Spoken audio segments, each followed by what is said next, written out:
Now there are a few edge cases that we'll need to look at, some important, others not so much. But before going there, I've actually made a change inside this code base. I've added this debounced click function referenced, which is basically this instance of the debounce function. I'm directly passing this reference inside this add event listener. So nothing changes here from a functionality standpoint. If I go back to the browser and I try to click on this button for like 5 times, it's still going to debounce it and only execute the function once. So yeah, let's get into the edge cases. The first one deals with extra arguments that you might want to pass to this debounce function. So let's assume we need to pass in a name to this clickbtn function, the function that we're trying to debounce. So I'll just simply add name here and print it along with this hello string. The entry point, if we want to pass this name parameter to this function, is going to be this line. So this listener that we are attaching to this click event, this is where we are supposed to pass in the name parameter.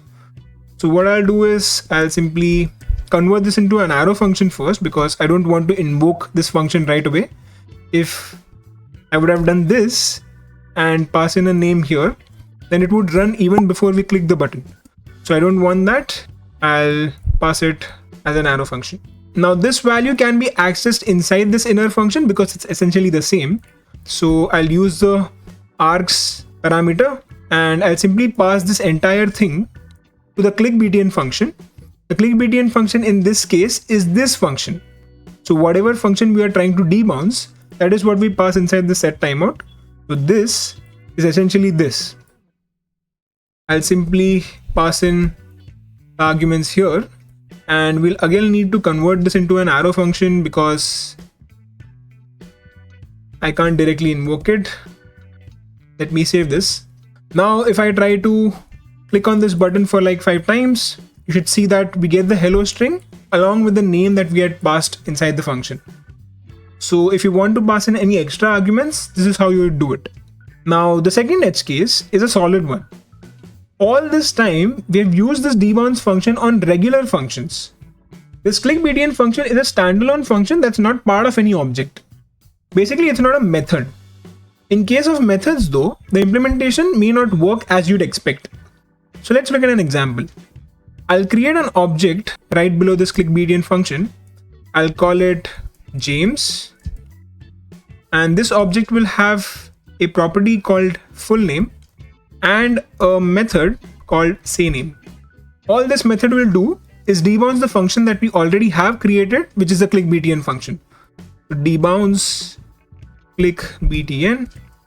We now have this name inside the object, so we don't really need to pass it explicitly as a parameter. So what I'll do is I'll get rid of this from here. I can also get rid of these arguments. And inside the clickbtn function, instead of using this name, I'll use this keyword, and instead of name, it's going to be full name. So the object on which this method is being called, the value of this keyword is going to be set to that object, which in this case is this James object. Finally, I'll also need to change the value of this debounced click. Instead of using this, I'll just replace it with james.sayName. Now, ideally this should work, right? On paper, everything looks fine. But if I go back to my browser and try to click on this button, you'll see that it still debounces the function. The click button function only runs once, even though I clicked on it multiple times. But I get undefined here instead of the name. So there are a couple of reasons why this happened. The first problem here is this debounced click function. So it is pointing to james.sayName, which is this method. And this is pointing to the inner function. So this debounce function returns this inner function. So essentially this entire function is what gets passed to this debounce click. So when this debounce click function is invoked, the value of this keyword inside debounce click is going to be the global object and not the James object, because this function, it has absolutely nothing to do with this James object. So you can just imagine a debounce click to be something like this. So here obviously you can see that this keyword is going to be the window object, the global object, and not the James object. I can actually show you this by console logging this keyword here. And when I click on the button, you'll see that it's actually the window object. So we somehow need to bind the value of this James object to this debounce click function. First, we'll see how we can do that with the bind method. So anytime this function will be called, it will always have a fixed this value, which is going to be this James object. So James.sayName, which is this function, I can simply use the bind method. So any object that I provide here, the debounce click is going to run on that object. So it was running on the window object, but this time I need to run it on the James object. So if I do this and then I go back to my browser and click on this button, you'll see that now we get the object as expected. So this keyword that we get here, it's at least this James object, which is what we are expecting. Don't worry about this, I'll come back to this in a minute. There's actually a neater way of doing this. Instead of creating a separate function here, all I need to do is replace it with James.sayName. So if I comment this out and I try to do this again, you'll see that we get the same result. The reason why this works is because this time the inner function has context, which is this James object. Earlier, it was just a reference to the function. So this was just a reference to the inner function. But this time, since we are explicitly running this method on the James object, we have context inside this inner function, and this will point to the James object.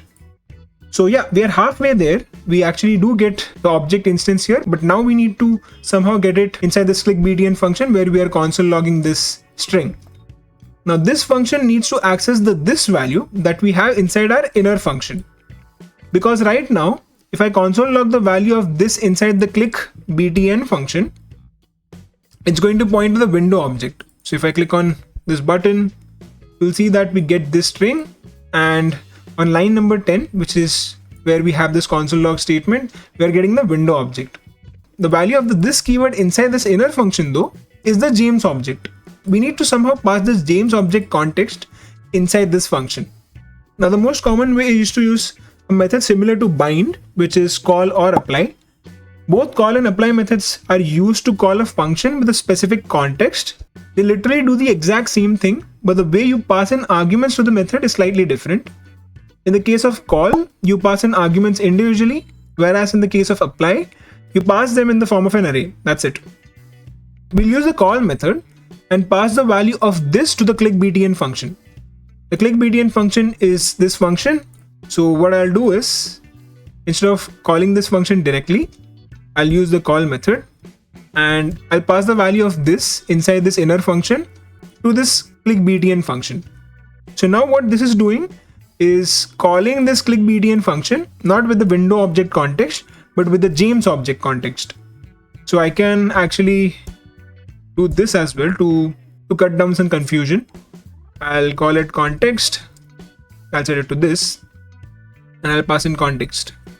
So this should work, right? Now we actually have the context from this inner function, the James object, and we are simply passing it to this clickbtn function using the call method. So this should work. But if I go back to the browser and I try to click on the button, you'll see that it still points to the window object. So there's still a problem here. Now here comes the final caveat. You see, these arrow functions behave a little differently from your regular functions. Arrow functions do not have their own this value. They inherit from the surrounding scope where they are defined. That is actually the key phrase here, where they are defined. So in the case of regular functions, the value of this is dynamic. Based on the way I call the function, the value of this can change in the case of regular functions. But since this is an arrow function, the value of this is inherited from the scope where it's defined. So a simple solution here would be to just convert this arrow function into a regular function. I'll say this, and now if I try to click on this button, everything should work as expected. We get the string here, and the value of this is also now pointing to the James object and not the window object. So yeah, I know this was a little complicated, and frankly speaking, this is only something that you need from an interview perspective. No one's going to ask you to build a polyfill yourself and use it in a production application. There are battle-tested third-party libraries that would be a much better alternative. So yeah, I'll stop here. If you have any doubts or suggestions, do put them in the comments and I'll try my best to address them. Do subscribe to the channel and I'll see you in the next one.